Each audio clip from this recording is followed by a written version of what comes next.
actually, I wasn't intending to talk about this, but since you mentioned BT, they made their big move today, mate. They've decided they're going to do some tree hugging, and that'll save the day. Their press release was honestly talking about green policies to emerge from the sort of COVID-19 pandemic thing, and it just seems like a non sequitur. I mean, green policies have their perceived value by themselves, but I don't see how that can be the core of your corporate strategy, especially when you're a telco. You know, I can understand like BT a decade ago changing its logo to a green one so they don't look so horrible and keep like, you know, spilling oil all over the place.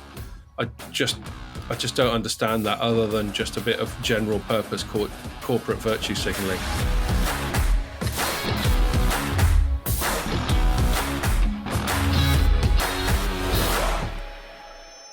Hello and welcome to another Telecoms.com podcast. Slightly later than usual because I was off last week, because that's the kind of chilled out bloke I am. But we decided that we couldn't keep you from this podcast for a whole 2 weeks, so we're doing an extra little one now. Also, Ian's not about, so you just get me and Jamie doing a rare dialogue for this one.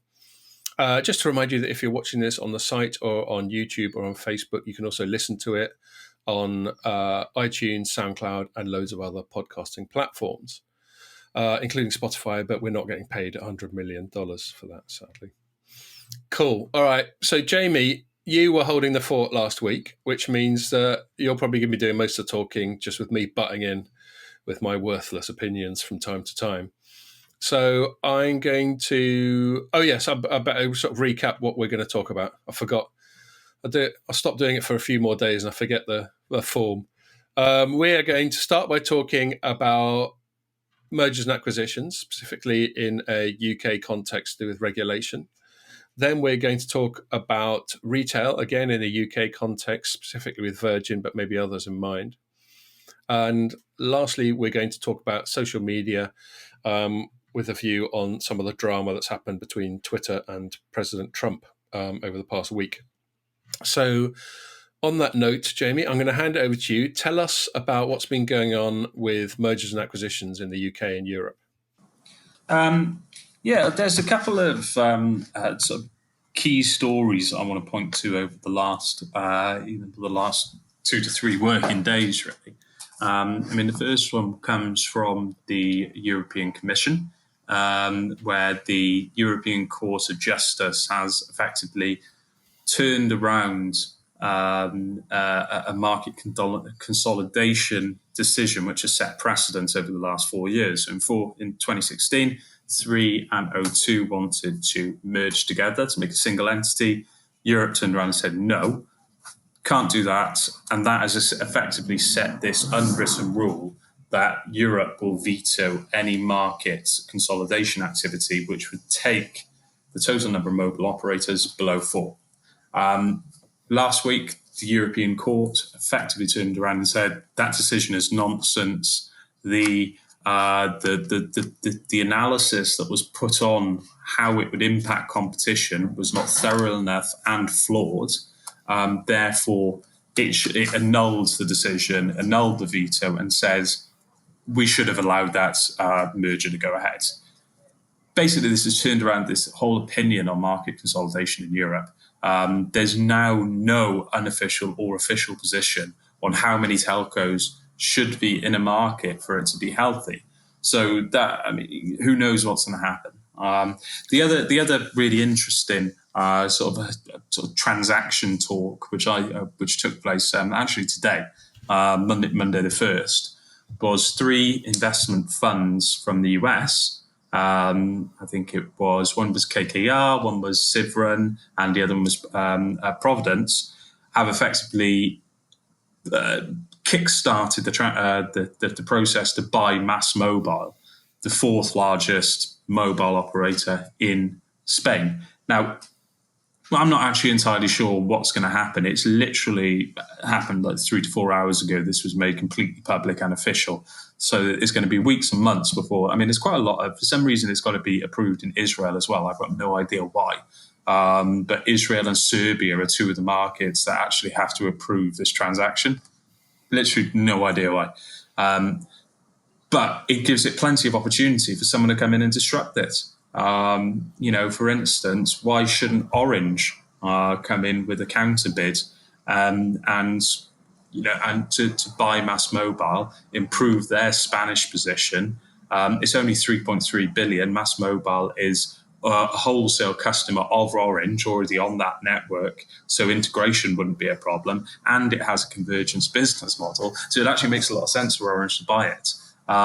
So again, they're the two stories from the merger acquisition perspective that I think have a real opportunity to shift trends and potentially move the Europe to a more consolidated telecommunications market, especially at the moment where share price is absolutely slashed. It's a cheap buy, a telco at the moment. It's a really cheap buy.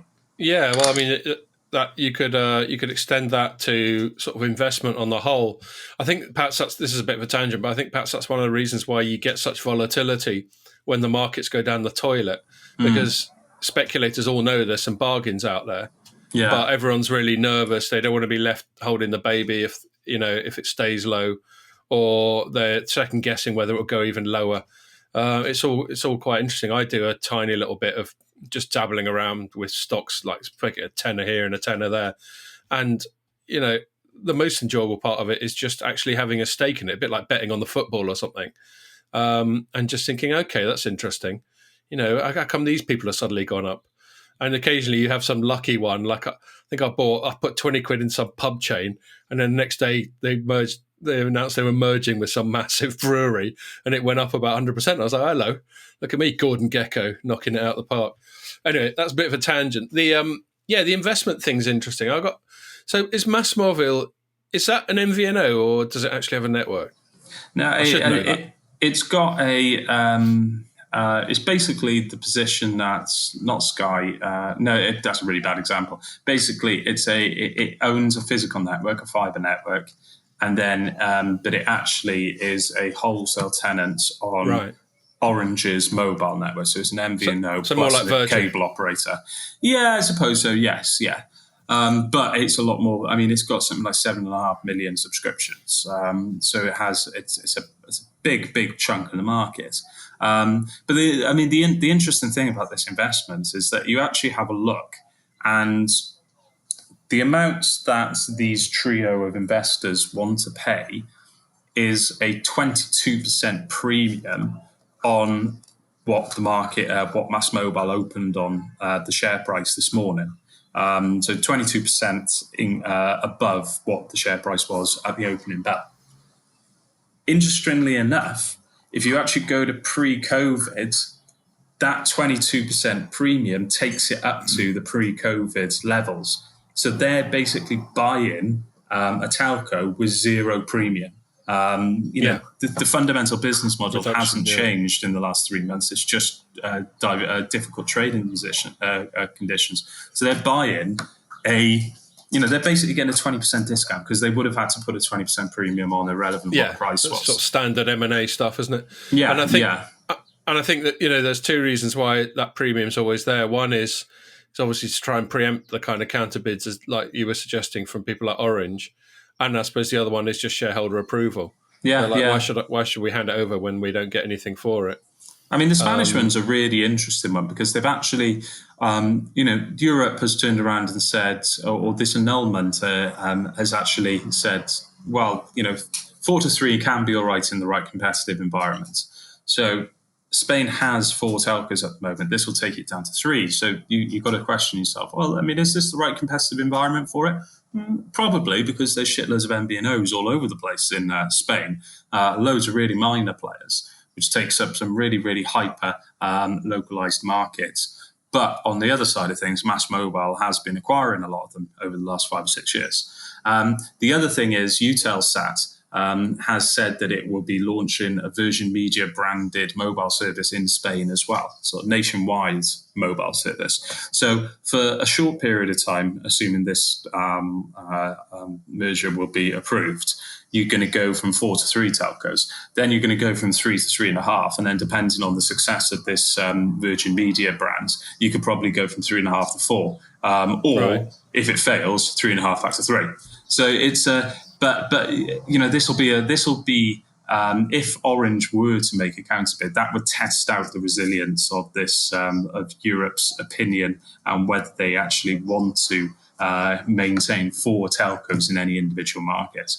I think it's really interesting. There's a few telcos I think the merger would be a very attractive option where they're starting to look at 4 players. Can we merge to 3? Maybe in somewhere like the Czech Republic to push top end of the market, or from an investment perspective, looking at cheap buys. Someone like KPN. If I was an American investor, I'd be looking at spending money on KPN. It's got a huge enterprise business. It's got an internet services business, a broadband, but it's actually sitting in 3rd place in the mobile, the mobile market share, 3rd out of 3. So there's a massive opportunity. It's a good business as it is. The depressed market has taken it down to 9.6 billion market cap. So you're actually looking at a really good opportunity to drive forward a telco and potentially disrupt the market with a new pricing model. So I think there's some really interesting opportunities for people that have got cash in this market that is really odd at the moment. And BT is another one which looks massively vulnerable to a takeover. That's only worth 11 billion or something like that. So potential for someone to come in and buy them. Yeah, well, I wasn't intending to talk about this, but since you mentioned BT, they made their big move today, mate. They've decided they're going to do some tree hugging, and that'll save the day. Their press release was honestly talking about green policies to emerge from the sort of COVID-19 pandemic thing, and it just seems like a non sequitur. I mean, green policies have their perceived value by themselves, but I don't see how that can be the core of your corporate strategy, especially when you're a telco. I can understand like BT a decade ago changing its logo to a green one so they don't look so horrible and keep spilling oil all over the place. I just don't understand that other than just a bit of general purpose corporate virtue signaling. But, who am I to second guess these clever CEO types? Well, one thing, just get us back on track. You mentioned quite a few times this 3 or 4 MNOs in the market thing. Was that at the core? Because I thought I belatedly spotted this European court basically overturning the European Competition Commission's decision on the 023 merger. Was at the core of their criticism of it that they were too dogmatic about this 4 MNO thing? Was that a big factor? Well, it was a number of different things. Is that they effectively said they didn't evaluate competition correctly. And they said the analysis that they did to understand whether 4 to 3 would have a negative impact on 3 different areas: pricing for the consumer, investment into the networks, and also network availability for MVNOs and sort of other wholesale services. They said that going from 4 to 3 would negatively impact these to such a level that they'd have to turn it down. Whereas the General Court, which was an old decision, looked at the entire process, because it was CK Hutchinson in Hong Kong, the 3's parent company, which appealed this. Right. And they turned around and said, well, actually, looking through the entire model, the way you've analysed it and the conclusions that you've come to, it's not backed up by the data. Evidence. No. So that makes it seem like it's a sort of ideological decision rather than an evidence-based decision. Well, the thing is, they've always had this 4 to 3 idea being really, really bad in Europe. And the only reason that there are markets with 3 telcos in it now is because historically there have always been 3 telcos. Over the last 10 years, there hasn't been a merger which has taken a market from 4 to 3. In the Netherlands, for instance, there's only ever been 3 MNOs, and there might be some MVNOs, but there's only been 3 network owners. So it's never been an official position, but this is what this court decision effectively opens up Pandora's box again, which says if you can prove that there's no negative consequence to merging 4 to 3 players, then you can actually go ahead. Whereas before it was just a blanket rule of no, you won't have 3 operators in a single market. Yeah, and the other point of dogma, I get the impression the European Commission has, is it's excessively skewed in a pro-consumer, anti sort of big corporate way, or at least it likes to be seen to be. Obviously, behind the scenes, it's quite a benign environment for corporates. But when it comes to M&A decisions, they seem to consider only the potential downside to consumers and not the potential upside to A, the companies and obviously their customers and employees, and B, things like investment and economies of scale and all that sort of thing. So I'm getting the impression that maybe that was another thing that this court judgment pushed back on, that there was excessive emphasis. Not that they shouldn't consider. Obviously, they should consider the competition implications, but perhaps they're a bit too twitchy about it. I'm not a big fan of these sort of big bureaucracies. Primarily because I don't think they've got the talent to make these significant decisions. Yeah. When you actually look at it, it's a very short-termist way to evaluate competition. If you go from 4 to 3, there's only going to be 3 players into the market. Therefore, the consumer is going to get screwed over on pricing. Well, hold on. You have anti-cartel and anti-monopoly laws which prevent 3, 4, 3, 5, 6, however many players clubbing together and fixing prices across the market. So either you genuinely believe that there's going to be some sort of conspiracy theory that all 3 are going to magically bring down their prices or bring up their prices at exactly the same time. So therefore, you don't believe the cartel laws are effective enough. So, yeah. I massively believe in the logic and the pros behind market consolidation to a degree.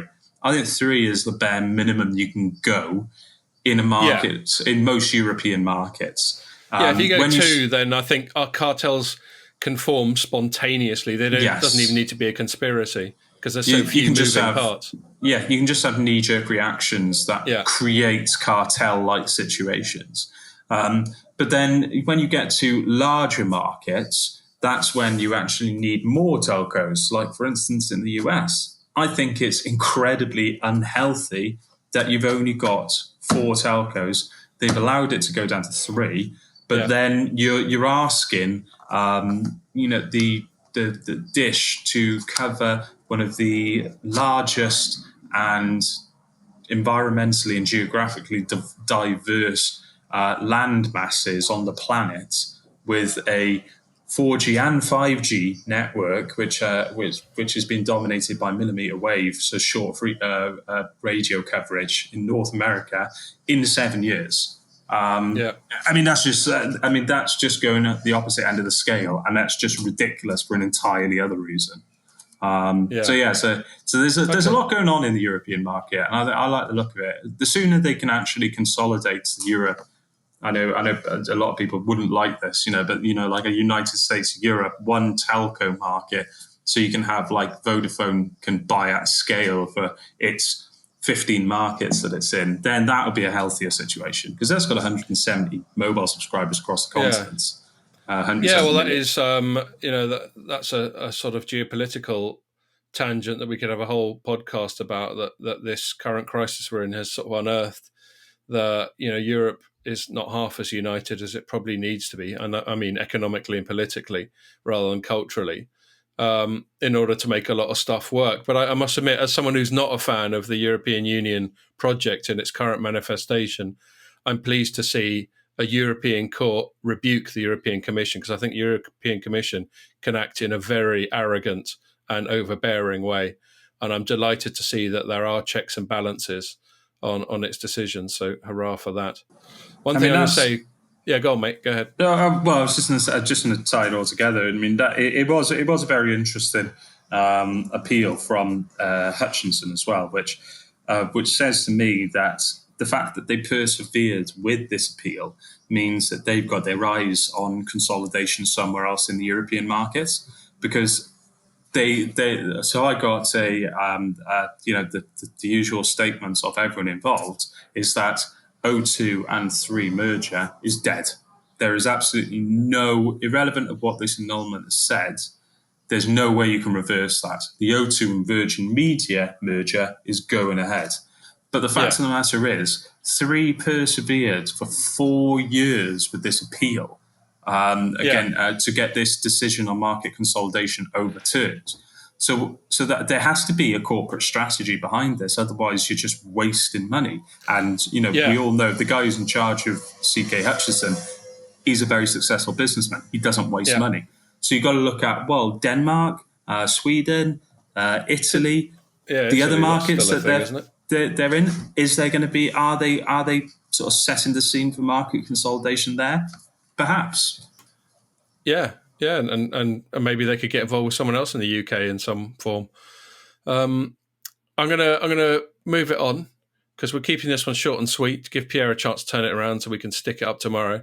I do want to point out to anyone who's only listening to the podcast, you're missing out on a real treat, because if you're watching it, you get to see Jamie's missus walk backwards and forwards in the corridor behind him every now and then, which has certainly been entertaining me while we've been talking. Second thing, so we've just been talking about Virgin. Our lead story on the newsletter today was about Virgin Media. It shut down a bunch of shops, as everyone else has done, over the course of this coronavirus nonsense. But now it's thinking, to be honest, we might not bother opening them up again. Why don't you tell us about that? Yeah, so they've got 53 retail locations around the UK, and they employ about 350 people.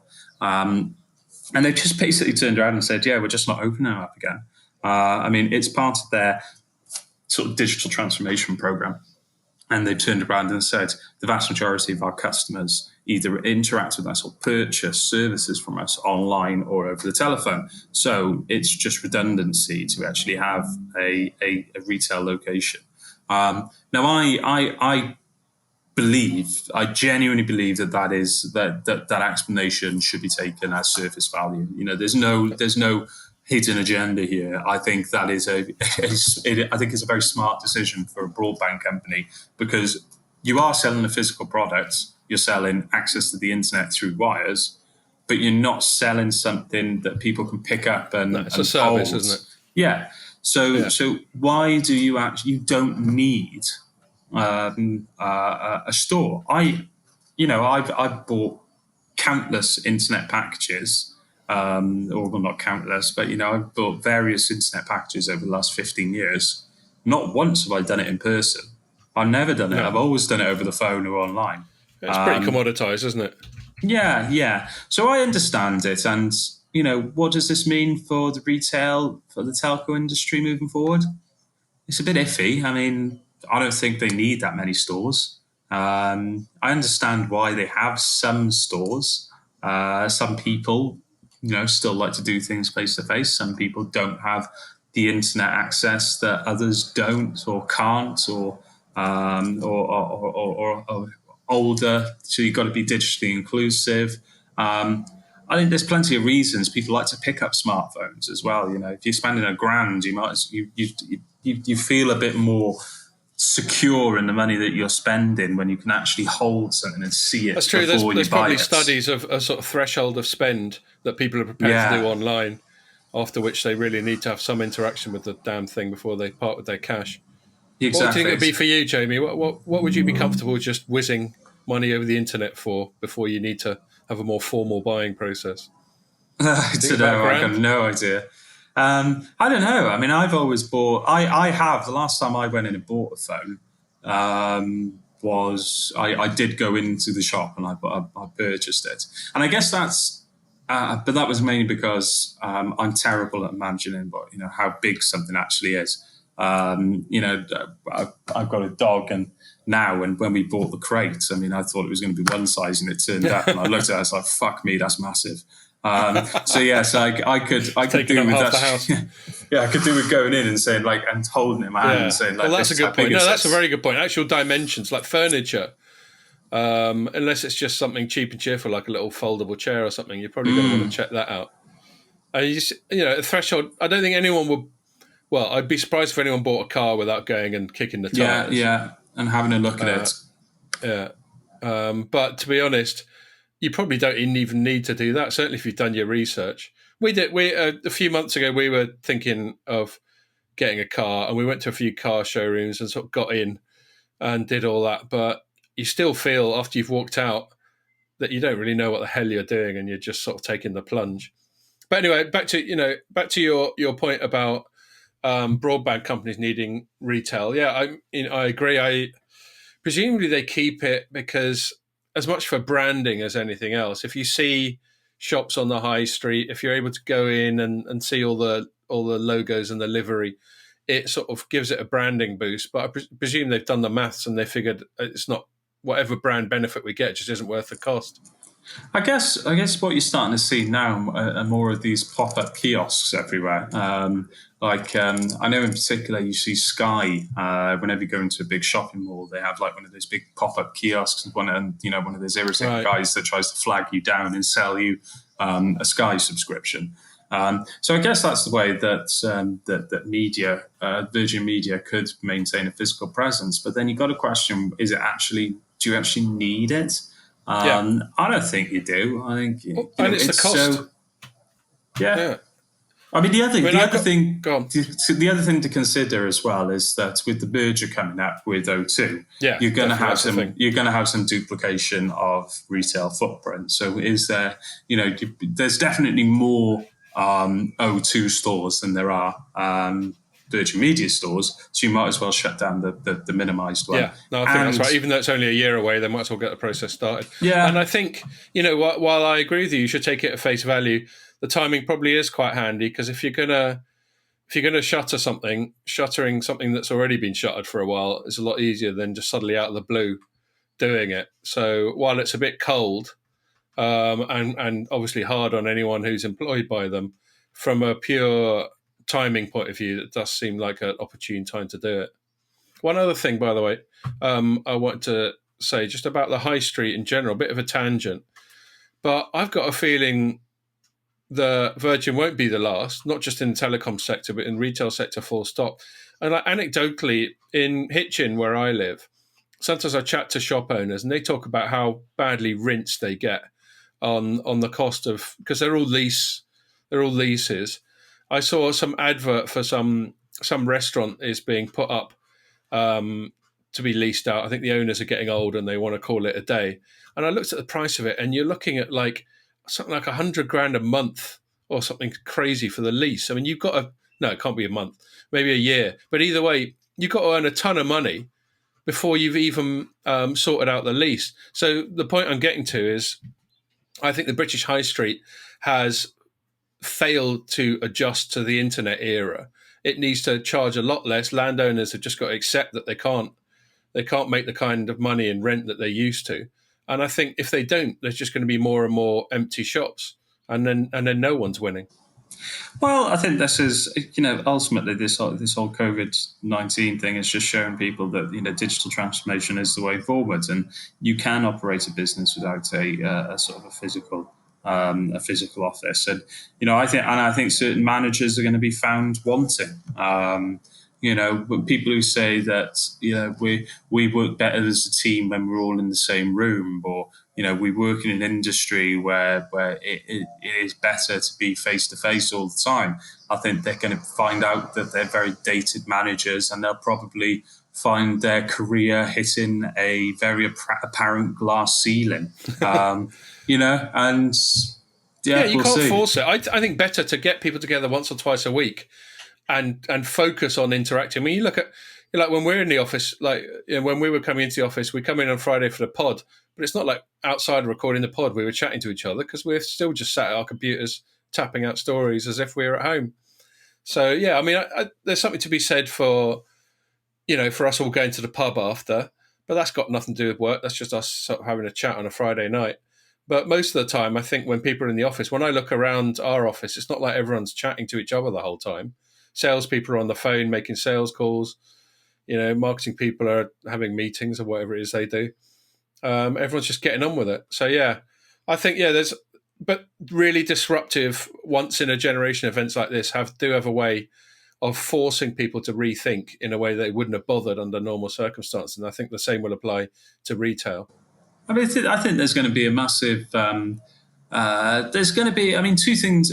There's going to be some very strange adoption curves going on over the next sort of couple of months. So, over the COVID time, you would have seen some huge spend on cloud infrastructure and cloud services and platform services. The SaaS, IaaS, PaaS. All these companies are going to be flying. But then, over the next sort of couple of months, following the end of lockdown, I think you're going to have a massive rationalization period where companies who have spent got knee-jerk reactions to keep business operations going during COVID lockdown, they would have spent on areas that they perhaps wouldn't have done. So you're probably going to have in the 3 to 4 months after lockdown finishes, something like Microsoft's going to do really well.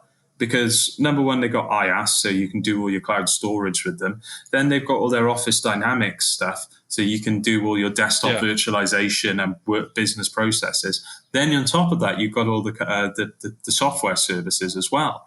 So all these niche players that only do a specific thing, I think will be marginalized and taken out of the equation as accountants turn around and go, look, we're in a fucking recession now. We need to spend more money. So let's rationalize our cost behind these massive cloud players that have desktop virtualization services at the front ends and every other layer afterwards. So Google and AWS, they got exactly the same setup as Microsoft. So I think they'll do very, very well. Well, and talking about Microsoft, I mean, we're not recording this on Teams, but we do sort of collaborate through instant message and stuff on Teams. Yeah. And I think Microsoft picked a good time to finally get its shit together with that Skype acquisition and finally turn it into something useful. God knows it took it long enough. But I think they're very well placed. And as you say, the web giants are well placed. I read tons of articles about how once the dust settled, the big tech's going to be even bigger and more dominant and more consolidated than ever. And that's definitely hard to argue with the FANGs just sort of ruling the world. I mean, there's so many different other elements to it. So, just one other thing. This is an article I'm working on in the background at the moment, and sneak preview. Yeah, I mean, one area which I think we're going to see massive consolidation is the sharing community. So the sharing ecosystem. So where you've got the likes of ride-hailing companies like Uber and Lyft, and places like Airbnb and stuff like that. I mean, I think the regulation that's going to be introduced to them in terms of hygiene and disinfecting is going to cripple a lot of business models. But also, I think consumer behaviour is going to take a long time to return back to these the pre-COVID levels where these companies can actually start making money again. So I think there's going to be a lot of market consolidation in this app economy, but specifically in the sharing side of things, and then another thing you got to consider is what knock-on effect is that going to have on like autonomous vehicles R&D. If you take out the idea of sort of like fleet operations that GM and Ford and Vauxhall and all these companies are massively spending in. So you lease a car, but you share it with 20 other people in your neighborhood, or autonomous taxis. People might not want to use them. So it might set the R&D of autonomous vehicles back 5, 10, 15, but then 20 years. On the flip side, an autonomous vehicle doesn't have a horrible plague-bearing human being in it doing the driving, so maybe that will be an appealing thing. But you've got no idea who's been sat in the back seats. No, they'd have to have ones that sort of auto purge and sort of spray themselves. You go in there, it smells like a goddamn swimming pool. But it's going to be fascinating. Okay, our final item. Again, I'll get you to introduce it as you've done all the work for the past week. Twitter decided to take on US President Donald Trump directly. Basically, well, I won't steal your thunder. Why don't you tell us what Twitter did and what the initial response was? So basically, it slapped a couple of fact checks labels on Trump's tweets, and then also sort of put one behind a sticker that you had to click to view it to say, so this glorified violence, effectively. I mean, Trump's reaction was to try and sign an executive order which effectively took away some of the protections that are afforded to internet platforms through Section 30, which is something that was passed in 1996. Probably needs updating. But I've got very little. I'm with the internet giants on this one. I think if governments and a legislature is going to force the internet giants to take down content and combat fake news, which they have done all the way around the world, and it is in the US as well, especially when you've got like sort of mass shooting videos being uploaded to Facebook and stuff like that. They pass legislation to try and stop this sort of content.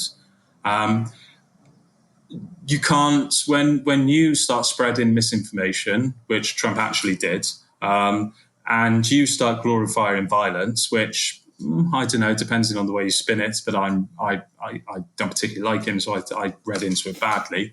Well, that's honest of you. Yeah, you shouldn't really kick up a fuss that the social media companies are putting these labels on you, because you're forcing them to through legislation.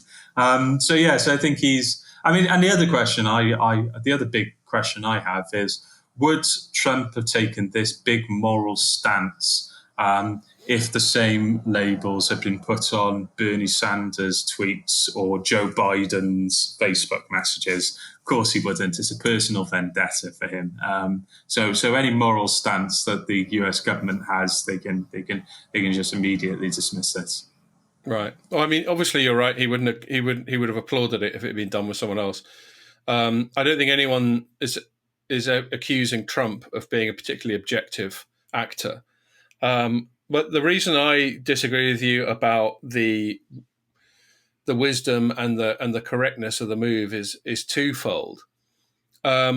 Firstly, I mean, and they have at their core a similar phenomenon, which is subjectivity. You know, as you yourself said, you've got a certain visceral response to Trump that, to some extent, colours your reaction. I think you and I, as journalists, do a pretty decent job of accounting for whatever intrinsic biases we have in our reporting. And I think our stuff's pretty balanced. We'll every now and then put forward a strident opinion. You seem to manage to wind up the political commenters quite effortlessly from time to time. But as far as I'm concerned, you can put forward a strident opinion and still be balanced. Or just put forward a strident opinion and justify it and go, this is why I think my strident opinion is justified. That's fine. What I have little time for, which is an increasing problem in journalism, is people who just go, orange man bad, end of chat, which, you know, you don't have to have any lingering affection for Trump to see that lacks objectivity. And so, for example, the thing he got tagged with a sort of misinformation or whatever they called it. I think uncorroborated was the term. He basically stated an opinion that, in his opinion, postal balloting leads to higher levels of corruption. Now, I think that's a perfectly valid opinion. Yes, it's certainly one that should be subjected to scrutiny, and if there's no data to support it, then it should be said. But I think there are plenty of people on the internet who could have countered that claim, and presumably did, because Trump doesn't do a single tweet without an army of people howling in outrage at what he says. And secondly, where they really screwed up was then when you clicked on the hyperlink to fact check him, they just put up a statement of their own going, it's uncorroborated, according to CNN and the Washington Post, two of the media in the States that have been most unremittingly, viscerally opposed to Trump. So they've kind of inadvertently, I presume, done a job of illustrating what a difficult job censorship is. It's not that censorship shouldn't happen at all. And as you say, Jamie, in some cases it's been mandated on them, been imposed on them, but it's impossible to do it objectively. And then, you know, the second point is who you choose to do it on. So they do it on Trump, but they haven't, as you said, done it on Sanders or Biden or any sort of leftist heroes, which feeds into the narrative that Silicon Valley giants tend to be biased in a what they call liberal direction in the States. And they haven't censored. You get stuff coming out of other parts of the world, whether it's Khomeini in Iran or Xi in China or wherever. There's all sorts of stuff that doesn't get censored. So they're totally laying themselves open to the accusation of being selective there. So these are the reasons why I think it's a bad move, not because genuinely harmful content does need to be kept off the internet, as you say. Things like footage of mass shootings, there's some good argument for that coming off. Overt incitement to violence, is already illegal, and certainly anything that's illegal should be taken off.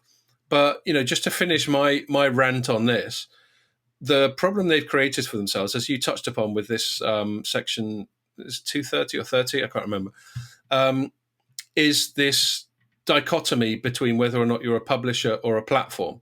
So at Telecoms.com, we're a publisher. We're liable for anything that's put up on the site. I think we're probably even liable for the comments. So if someone put up something really illegal in the comments, it's incumbent on us to take it down.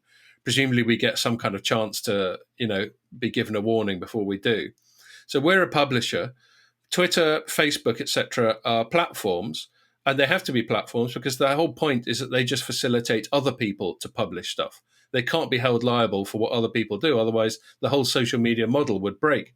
And what Trump's threatening to do, and what Twitter seems to have goaded him into doing by these actions, is to designate them a publisher, which presumably would completely wreck their business model, because there's no way they can edit every single thing that goes up. Twitter's a real-time platform. You can't edit in real time, which is why the story I wrote today, Zuckerberg's going to great lengths to try and distance himself from what Twitter's doing. So, yeah, those are all the reasons why I don't think it's a good move. Do you think there's any merit in any of those reasons, Jamie? Yeah, but the thing is, you can't have one and the other. If you can't legislate that